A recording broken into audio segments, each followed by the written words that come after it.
নমস্কার। আজ বলবো মাঙ্গলিক সম্পর্কে। বৈদিক জ্যোতিষে মঙ্গলের অবস্থান সচরাচর কোনো জাতক বা জাতিকার জন্মছকে যদি লগ্ন, দ্বিতীয়, চতুর্থ, সপ্তম, অষ্টম এবং দ্বাদশভাবে মঙ্গল গ্রহের অবস্থান থাকে তাহলে মাঙ্গলিক হিসেবে ধরা হয়।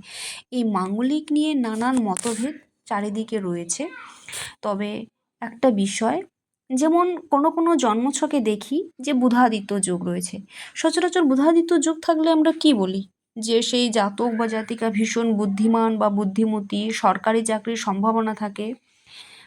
প্রায় জন্মছকেই যেমন বুধাদিত্য যোগ দেখতে পাওয়া যায়, তাহলে যে সমস্ত জাতক জাতিকাদের জন্মছকে বুধাদিত্য যোগ দেখতে পাওয়া যায় তারা কি সবাই চাকরিজীবী? তারা কি সবাই চাকরি করেন? নিশ্চয় নয়।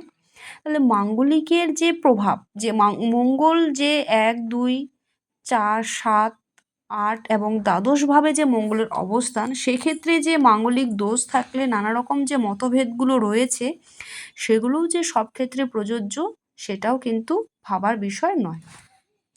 তবে কিছু ক্ষেত্রে মাঙ্গলিকের প্রভাব কিন্তু হ্রাস পায়।